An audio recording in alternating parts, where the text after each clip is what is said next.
رمضان المبارک ماہ برکات و فیضان ہے اور رمضان کی رحمتیں اور نعمتیں ہر شخص کے لیے جاری ہیں۔ بس فائدے میں وہ ہے جو اس مہینے کی اہمیت سمجھے اور اسے ہاتھ سے نہ جانے دے۔ تہجد ویسے بھی انتہائی اہمیت کی حامل نماز ہے جسے سارا سال پڑھنا چاہیے، لیکن رمضان میں تو اسے خصوصیت کے ساتھ ادا کرنا چاہیے کیونکہ یہ ہمارے پیارے نبی صلی اللہ تعالیٰ علیہ وآلہ وسلم کی سنت ہے، اور جس نے رمضان کے بابرکت مہینے میں تہجد کو ادا کر لیا وہ یقیناً اللہ کی رحمت کا مستحق بن جائے گا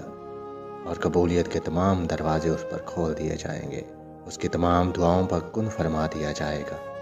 رمضان المبارک کے دوران حضور اکرم صلی اللہ تعالیٰ علیہ وآلہ وسلم کی نماز تہجد کی ادائیگی کے بارے میں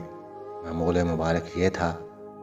کہ آپ صلی اللہ علیہ وآلہ وسلم نماز تہجد میں 8 رکعت ادا فرماتے، جس میں وتر شامل کر کے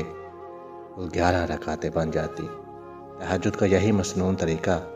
حضرت صلی اللہ تعالیٰ علیہ وآلہ وسلم سے منسوب ہے۔ حضور صلی اللہ تعالیٰ علیہ وآلہ وسلم نے ارشاد فرمایا، تم پر رات کا قیام نماز تہجد لازمی ہے کیونکہ تم سے صالحین کا یہ عمل رہا ہے۔ اور اگر ہم فضائل نماز تہجد کی بات کریں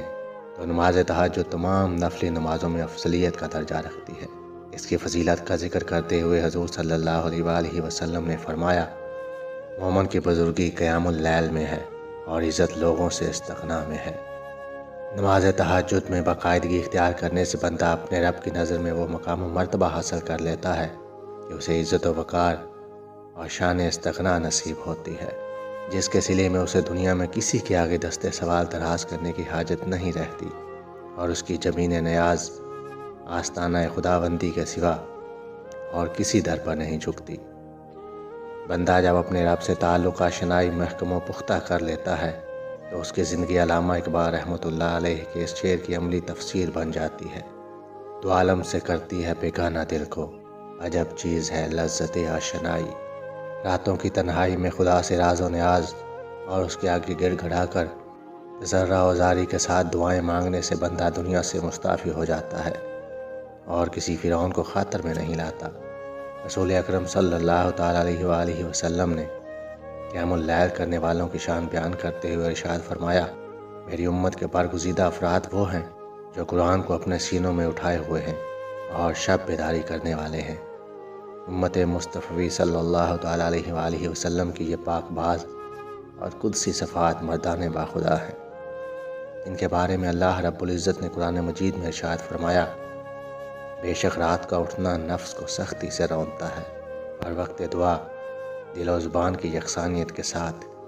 سیدھی بات نکلتی ہے۔